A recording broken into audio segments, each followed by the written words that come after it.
ನಮಸ್ಕಾರ, ಶುಭೋದಯ ಪ್ರೀತಿಯ ವೀಕ್ಷಕರೆಲ್ಲರಿಗೂ ಸಂಕಲ್ಪ ಸಿದ್ಧಿ ವಿಶೇಷ ಕಾರ್ಯಕ್ರಮಕ್ಕೆ ಆತ್ಮೀಯ ಪ್ರೀತಿಯ ಸ್ವಾಗತ ಹೇಳ್ತಾ ಇರೋದು ನಾನು ಅನುಷಾ.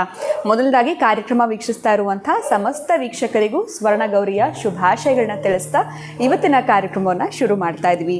ಕಾರ್ಯಕ್ರಮದಲ್ಲಿ ನಮ್ಮ ಜೊತೆಲಿದ್ದಾರೆ ಸ್ಪಿರಿಚುವಲ್ ಗುರು ಡಾಕ್ಟರ್ ವಿಷ್ಣುದತ್ತ ಗುರುಜಿಯವರು. ಗುರುಗಳನ್ನ ಕಾರ್ಯಕ್ರಮಕ್ಕೆ ಬರ್ಮಾಡ್ಕೊಳ್ಳೋಣ. ನಮಸ್ತೆ ಗುರುಗಳೇ, ಕಾರ್ಯಕ್ರಮಕ್ಕೆ ಆತ್ಮೀಯ ಸ್ವಾಗತ. ಒಳ್ಳೆದಾಗಲಿ ಅಮ್ಮ. ಸ್ವರ್ಣಗೌರಿಯ ಶುಭಾಶಯಗಳು ತಮಗೆ ಗುರುಗಳೇ. ಥ್ಯಾಂಕ್ ಯು ಅಮ್ಮ, ನಿಮಗೂ ಕೂಡ ತಾಯಿ. ಧನ್ಯವಾದಗಳು ಗುರುಗಳೇ. ಇನ್ನು ಭಾಳ ವಿಶೇಷ ಹೆಣ್ಮಕ್ಳಿಗೆ ಸ್ವರ್ಣಗೌರಿಯ ಆಚರಣೆ ಬಗ್ಗೆ ಇವತ್ತಿನ ಕಾರ್ಯಕ್ರಮದಲ್ಲಿ ಏನು ಹೇಳಕ್ಕೆ ಇಷ್ಟಪಡ್ತೀರಾ ಗುರುಗಳು? ಓಂ ವಿಶ್ವಸ್ಮೈ ನಮಃ.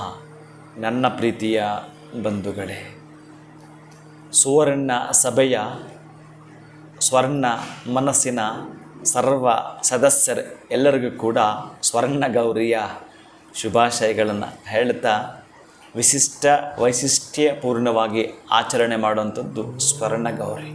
ಬಹುಶಃ ಈ ವರ್ಷ ನೀವು ಸ್ವರ್ಣಗೌರಿಯನ್ನು ಆಚರಣೆ ಮಾಡಿದಾಗ ನಿಮ್ಮ ಮನಸ್ಸಲ್ಲಿ ಏನೊಂದು ಪಟ್ಟಿಯಂಥ ಸಿದ್ಧತೆ ಮಾಡಿಕೊಳ್ತಿರೋ ಅದೆಲ್ಲವೂ ಕೂಡ ಬರಲಿಕ್ಕೆ ಅನುಕೂಲತೆಗಳನ್ನು ಕೊಡಬೇಕಾದರೆ ತುದಿಗಾಲಲ್ಲಿ ಅನುಗಾಲವು ರೆಡಿ ಇರುತ್ತಾಳೆ ಸ್ವರ್ಣಗೌರಿ. ಅಂತಹ ಸ್ವರ್ಣಗೌರಿ ವ್ರತವನ್ನು ಇಂದು ನೀವೇನು ಮಾಡ್ತಾ ಇದ್ದೀರೋ ಸ್ವರ್ಣಗೌರಿಯನ್ನು ತರುವಂಥದ್ದು.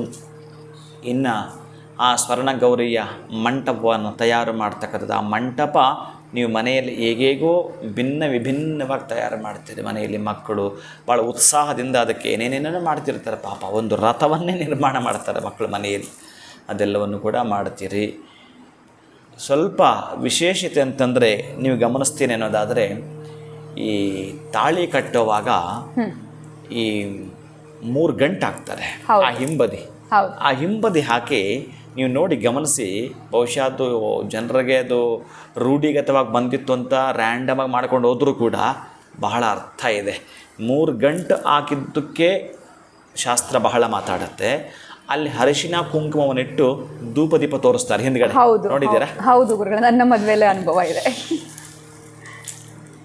ನೋಡಿ. ಈ ಸ್ವರ್ಣಗೌರಿಗೆ ಅದಕ್ಕೆ ಲಿಂಕ್ ಇದೆ. ಇಲ್ಲಾಂದರೆ ನೀವು ಆ ಪದ ಅಂದಾಗ ನನಗದು ರಾಚತ್ತೆ. ನಾನು ಹೇಳ್ತಾ ಬರ್ತೇನೆ. ಅಲ್ಲಿ ಪಾರ್ವತಿ ಪರಮೇಶ್ವರರ ಪಾದಗಳಿರ್ತಾವಂತೆ ಇಲ್ಲಿ ಹಿಂಬದಿ. ಆ ಸ್ವರ್ಣಗೌರಿ ಇವತ್ತು ಆ ಸುಮಂಗಲಿಗೆ ಸ್ವಲ್ಪ ಎಚ್ಚರಿಸಿ ಹೇಳ್ತಾಳಂತೆ ಯಾರಿಗಾದರೂ ಕೂಡ, ಅಥವಾ ಯಾವುದೇ ದೇವಸ್ಥಾನಕ್ಕಾದರೂ ಕೂಡ. ಅದಕ್ಕೆ ಇಂತಹ ದಿನಗಳನ್ನು ಬಹಳ ಶುದ್ಧಿ ಮಾಡೋದು, ಶುಚಿ ಮಾಡೋದು, ಏನು ಬೇಕು ಎಲ್ಲ ಕೂಡ ಸಿದ್ಧತೆ ಮಾಡ್ಕೊಳ್ಳೋದು, ಇವೆಲ್ಲ ಮಾಡ್ತಿರ್ತಾರೆ. ಅಂದರೆ ಎಚ್ಚರಿಕೆಯ ಕರಗಂಟೆಯನ್ನು ಹೇಳೋದೆ. ಆದರೆ ಯಾರಿಗಾದರೂ ಸುಮಂಗಲಿಯರಿಗೆ ಖುಷಿಯಿಂದ ಅಂದರೆ ಬಡವರಿಗೆ, ಅಥವಾ ಯಾರಿಗಾದ್ರೂ ಮದುವೆ ಆಗುತ್ತೆ ಅಂತಂದರೆ ತಾಳಿಯನ್ನು ಇಂತಹ ದಿನಗಳಲ್ಲಿ ಮಾಡಬೇಕಂತೆ.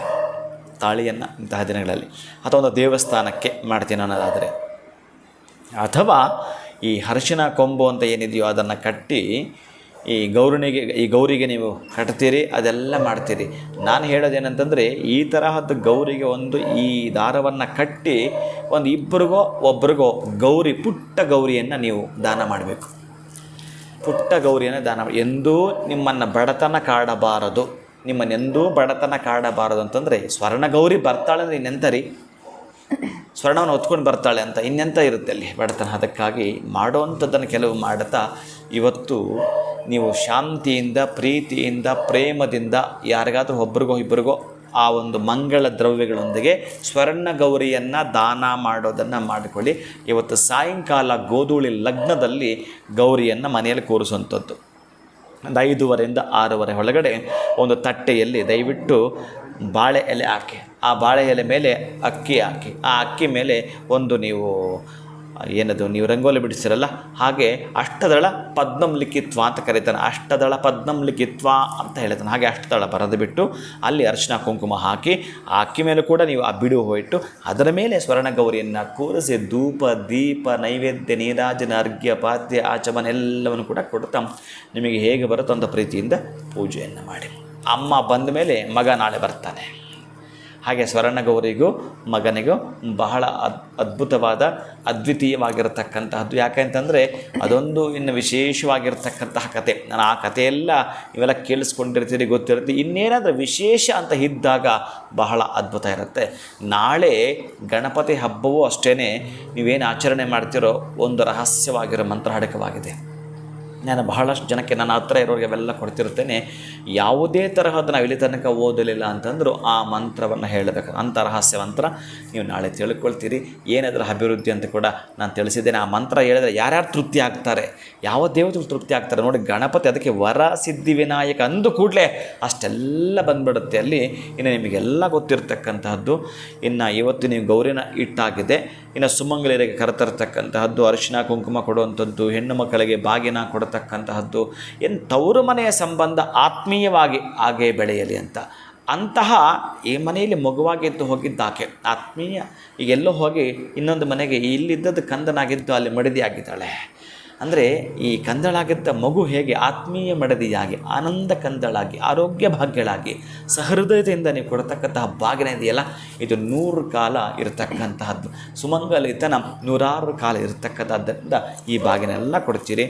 ಇನ್ನು ಅಂತಹ ನಾಳೆಯ ಗಣೇಶ ಹಬ್ಬದ ಪ್ರಯುಕ್ತ ಯಾವ ಸಮಯದಲ್ಲಿ ನಾವು ಗಣೇಶನ ಕೂರಿಸ್ಬೇಕು ಅಥವಾ ವಿಸರ್ಜನೆ ಸಮಯ ಯಾವುದು, ಇದು ಕೂಡ ಕುತೂಹಲ ಕಾಡ್ತಾ ಇರುತ್ತೆ. ಸೊ ನಾಳೆಗೆ ಮುಂಚಿತವಾಗೇ ತಿಳಿಸಿದ್ರೆ ಬಹುಶಃ ಅವ್ರಿಗೂ ಸಹಾಯ ಆಗುತ್ತೆ ಗುರುಗಳೇ.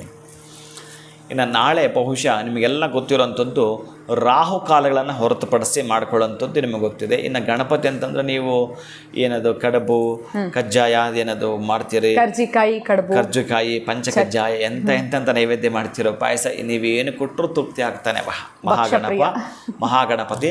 ಅದಕ್ಕೆ ನಾನು ಹೇಳಿದ್ದು ಗಣಪತಿ ಮತ್ತು ಚಂಡಿ ಇಬ್ಬರು ಪ್ರಧಾನವಾಗಿ ಈ ಕಲಿಯುಗದಲ್ಲಿ ಬರ್ತಾರೆ. ಅಂತಂದರೆ ಗಣಪತಿ ಒಬ್ಬನನ್ನು ಪೂಜಿಸಿದ್ರೆ ಅಷ್ಟು ತೃಪ್ತಿ ಆಗ್ತಾಳಂತೆ ಮಹಾಲಕ್ಷ್ಮಿ, ಅದರ ಹತ್ರಷ್ಟು ತೃಪ್ತಿ ಆಗ್ತಾನಂತೆ ಆ ಮಹಾಗಣಪತಿಯ ಸೋದರ ಮಾವನಾಗಿರುತ್ತೆ ಮಹಾವಿಷ್ಣು.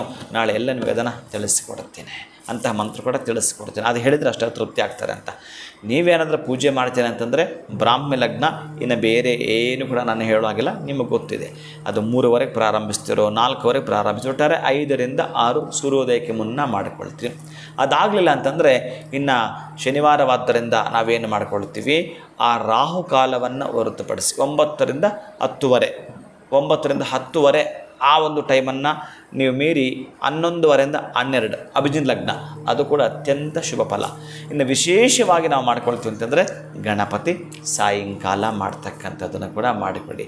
ಇನ್ನು 6 ರಿಂದ 7ವರೆ ಒಳಗಡೆ ಗುರುಗಳೇ, ಅಥವಾ 9 ಗಂಟೆ ಒಳಗಡೆ ಖಂಡಿತ ನೀವು ಮಾಡ್ಕೊಳ್ಬೋದು. ಯಾವುದೇ ಈ ವ್ರತಗಳಿಗೆ ದುರ್ಮುಹೂರ್ತಗಳಂತ ಇರಲಿಲ್ಲ. ಮಾನುಷ ಕರ್ಮಗಳಿಗೆ ನೀವೆಲ್ಲ ನೋಡಿಕೊಳ್ಳಿ. ಅದು ಒಂದಷ್ಟು ಸ್ವಲ್ಪವನ್ನು ಗಮನಿಸ್ತೀವಿ ಅಂತಂದರೆ ನೀವು ಮಾಡ್ಕೊಳ್ಳೋಂಥದ್ದು ಈ ಒಂದು ಪರ್ವಕಾಲಗಳ ದಿನಗಳಲ್ಲಿ ಆ ಮುಹೂರ್ತಗಳನ್ನು ರಾಹುಕಾಲ ಹೊರತುಪಡಿಸಿ ಮಾಡಿಕೊಳ್ಳೋದು ಅವಿಚ್ಛಿನ್ನಪ್ರದವಾಗಿರುವಂಥದ್ದು. ಇನ್ನು ವಿಸರ್ಜನೆಗೆ ಬಂತು ಅಂತಂದರೆ ಇನ್ನು ಪತ್ರ ಪುಷ್ಪ ಏನು ನೈವೇದ್ಯ ನೀರಾಜನೆ ಎಲ್ಲ ನಿಮಗೆ ಗೊತ್ತಿದೆ. ಖುಷಿಯಿಂದ ಸಂತೋಷವಾಗಿ ಎಷ್ಟು ಗೊತ್ತಿದೆಯೋ ಅಷ್ಟರಲ್ಲೇ ಪೂಜೆ ಮಾಡತಕ್ಕಂತಹದ್ದನ್ನು ಮಾಡ್ಕೊಳ್ಳಿ. ಮಂತ್ರವರಿಯೇ ತಂತ್ರವರಿಯೇ ಶಾಸ್ತ್ರವರಿಯೇ ಪೂಜೆ ನನಗೆಂತ ಗೊತ್ತಿಲ್ಲ, ಶ್ರದ್ಧೆ ಭಕ್ತಿ ನಾನು ಮಾಡ್ತಿದ್ದೇನೆ, ಈ ಪುಷ್ಪವನ್ನು ಅರ್ಪಣೆ ಮಾಡುತ್ತಿದ್ದೇನೆ, ಈ ಪತ್ರೆಯನ್ನು ನಿನಗೆ ಪಾದಕ್ಕೆ ಅರ್ಪಣೆ ಮಾಡಿದೆ ಅಂತಕ್ಕಂಥದ್ದೆಲ್ಲ ಮಾಡ್ತೀರಿ. ಇನ್ನು ವಿಸರ್ಜನೆ ಅಂತ ಮಾತಾಗಿ ಬಂದರೆ 3ನೇ ದಿನ, 5ನೇ ದಿನ, 9ನೇ ದಿನ, 11ನೇ ದಿನ ಮಾಡ್ತಕ್ಕಂತಹದ್ದು.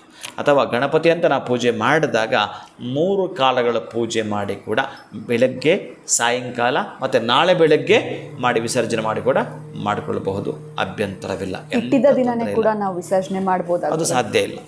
ಯಾವುದೇ ಕಾರಣಕ್ಕೂ ಅದು ಕೂಡೋದು ಕೂಡ ಇಟ್ಟು ದಿನ ಮಾಡಲಿಕ್ಕೆ ಬರೋದಿಲ್ಲ. ಯಾಕಂದರೆ ತ್ರಿಕಾಲಗಳ ಪೂಜೆ ಮಾಡಿಲ್ಲ ನೀವು. ಬೆಳಗ್ಗೆ ಮಾಡ್ತೀರಿ ಅಥವಾ ಸಂಜೆ ಮಾಡಿರ್ತೀರಿ, ಇನ್ನೊಂದು ಹೊತ್ತಿನ ಪೂಜೆ ಕೂಡ ಮಾಡಬೇಕಾಗತ್ತೆ. ಅದನ್ನು ಮಾಡಿ 2ನೇ ದಿನ ಮಾಡ್ತೀನಿ ಅಂತಂದರೆ 3 ಕಾಲಗಳ ಪೂಜೆಯನ್ನು ಮಾಡ್ತೀರಿ. ಇವತ್ತು ಬೆಳಗ್ಗೆ ಮಾಡಿದರೆ, ಇವತ್ತು ಸಾಯಂಕಾಲವೂ ಮಾಡ್ತಾ ಇದ್ದಾರೆ, ನಾಳೆ ಪ್ರಾತಃ ಕಾಲಕ್ಕೆ ಮಾಡಬೇಕಾದ್ರೆ ವಿಸರ್ಜನೆ ಮಾಡ್ಕೋಬೋದು. ಖಂಡಿತ ಗುರುಗಳೇ, ಕಾರ್ಯಕ್ರಮದಲ್ಲಿ ಸ್ವರ್ಣಗೌರಿಯ ಆಚರಣೆಯನ್ನು ಯಾವ ರೀತಿ ಮಾಡಬೇಕು, ವಿಶೇಷವಾಗಿ ವರಸಿದ್ಧಿ ವಿನಾಯಕನ ಒಂದು ಪೂಜೆ ನಾಳೆ ನಾವು ಯಾವ ರೀತಿ ಮಾಡಬೇಕಾಗುತ್ತೆ, ಯಾವ ಸಮಯ ಸೂಕ್ತವಾಗಿರುವಂಥದ್ದು, ಅವೆಲ್ಲದಕ್ಕಿಂತ ಹೆಚ್ಚಾಗಿ ನಾಳೆ ಮಂತ್ರವನ್ನು ತಿಳಿಸ್ಕೊಡ್ತೀನಿ ಅಂತ ಹೇಳಿದ್ದೀರಾ. ಸೊ ತಪ್ಪದೆ ನಾಳೆ ನಾವು ಒಂದು ಸಂಚಿಕೆ, ನನಗೂ ಕೂಡ ಅಷ್ಟೇ ಕುತೂಹಲ ಆಗ್ತಾ ಇದೆ. ಬಹಳ ಧನ್ಯವಾದಗಳು ತಮಗೆ. ನಮಸ್ಕಾರ ಗುರುಗಳೇ. ಹರೇ ಶ್ರೀನಿವಾಸ. ನೀವು ಕೇಳ್ಕೊಳ್ಳುವಂಥ ವರ ಖಂಡಿತವಾಗ್ಲೂ ನಿಮ್ಮ ಕನಸುಗಳು ನನಸಾಗಬೇಕು ಅಂತಂದರೆ ನಾಳೆ ಗಣೇಶ ಚತುರ್ಥಿಯ ವಿಶೇಷ ಸಂಚಿಕೆಯನ್ನು ತಪ್ಪದೆ ತಾವೆಲ್ಲರೂ ವೀಕ್ಷಿಸಿ ಅಂತ ಹೇಳ್ತಾ ಇವತ್ತಿನ ಕಾರ್ಯಕ್ರಮವನ್ನು ಮುಗಿಸುವಂತಹ ಸಮಯ ಆಗಿದೆ. ನಮಸ್ಕಾರ.